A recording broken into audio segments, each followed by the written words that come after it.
Hey girls, it's Miss Cartwright here. This is our Vocab Unit 8 video.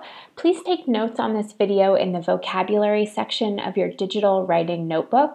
You can find that notebook in your Google Drive. Remember, we downloaded it from the Shared Documents Google Drive folder on Canvas. So your job as you watch this video will be to take notes on words that you're not familiar with, either their definitions or things I tell you about them that are particularly helpful for you to remember. I don't expect you to write down all 20 words, but I would definitely like to see notes on at least 10 of them. Alternately, if you want to go ahead and write a vocabulary story after watching this video, you can write me a story about whatever you like using at least 16 of these vocabulary words. All right, 15 vocab words. All right, so here is our first vocabulary word. It is assurance. You can see that it's a noun. I've gone ahead and color-coded these cards for you, so all the nouns are going to be pink. Assurance means a pledge, freedom from doubt, or self-confidence. And that's pretty easy because assurance has that word sure in it, right? You make somebody else sure about you. So down here in our little cartoon, we have a picture of Dilbert's boss saying, "Don't worry, it'll be fine, trust me." He's giving assurances to his employees that they'll be safe at work. Asylum is our next word. It is also a noun. It means it's an institution. That means a place for the care of children, elderly people, or a place of safety. When we think about asylums, a lot of times we think about mental asylums or insane asylums, but really what an asylum also is a safe place. So if you're an immigrant from another country and you're fleeing from a war or maybe you're being ethnically persecuted, you could seek asylum in the United States. That would be safety. Some people seek asylum even in churches because churches are usually safe places. Now, even though seeking asylum is something that people do from major conflicts in their life like war, you can also seek asylum in your daily life. So maybe you have a place where you like to go that's nice and quiet. Our next word is console, which is a verb and also a noun. The verb means to comfort, and we're going to use green as our verb card here. So we have the picture of the young man and the young woman hugging. You can see he's trying to make her feel better. She's crying.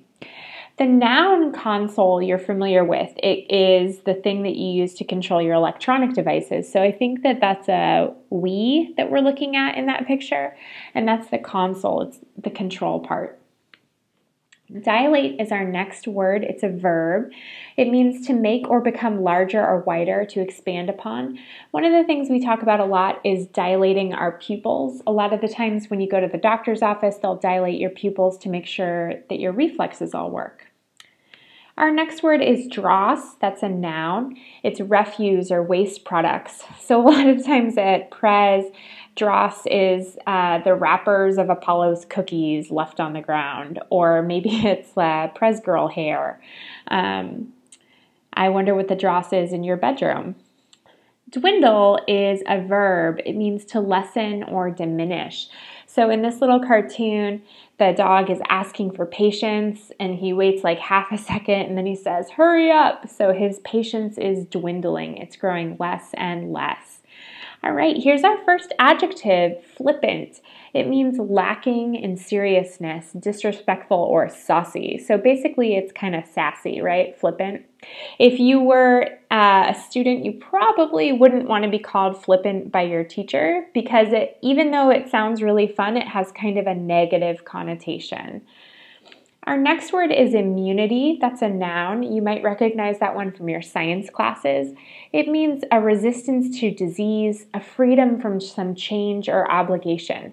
So either you could be immune from getting sick, or you could be immune from having to do homework. Maybe you've been excused or freed from that job.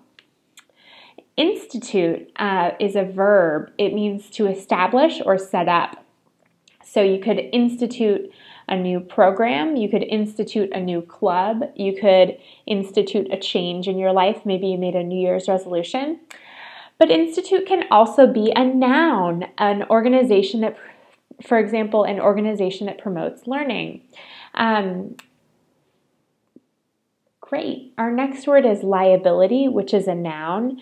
It means a debt or something disadvantageous. So if you have a liability and it's a debt, it doesn't necessarily mean that you owe somebody money, but it does mean that you owe somebody something.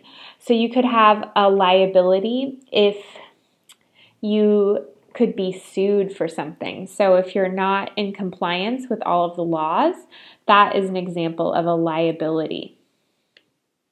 Preposterous is an adjective. It means ridiculous or senseless. It's a little bit more positive than that earlier adjective we had, flippant, but it does mean totally absurd. Pugnacious is our next adjective. It means quarrelsome or fond of fighting. In the play that we're reading right now, Romeo and Juliet, the character Tybalt is pugnacious. He is fond of fighting.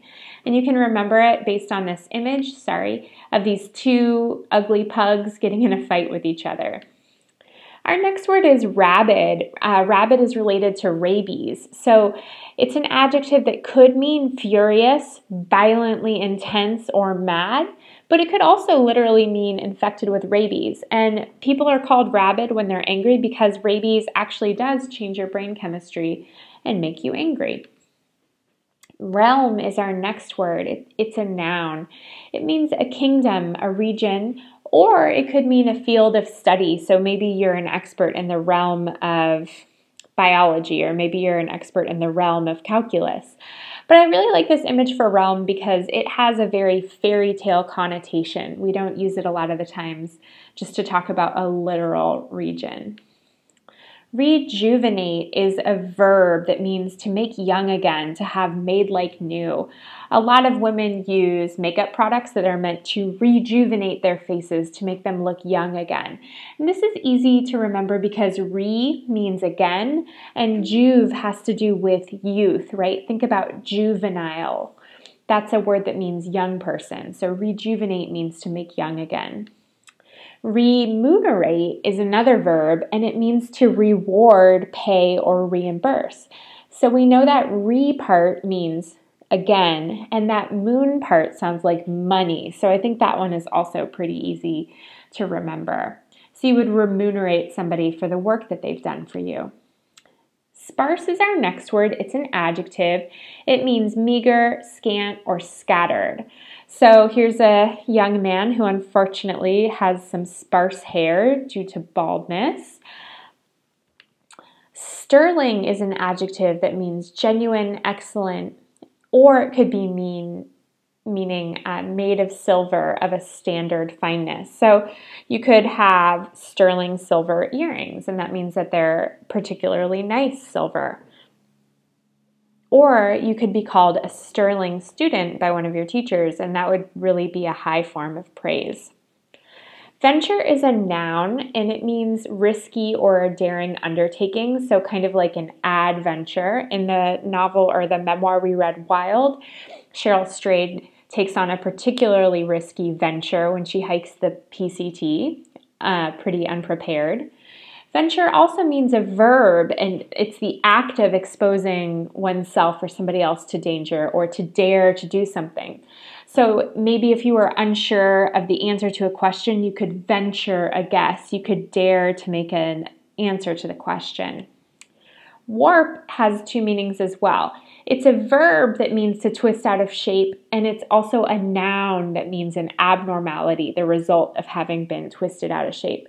So sometimes you'll have doors that will warp during the rain. So I don't know about you guys, but I live in an old house.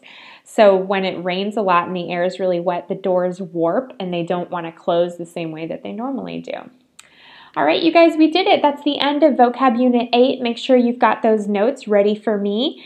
I look forward to seeing your notes or your vocab stories in class next time. Thanks, girls.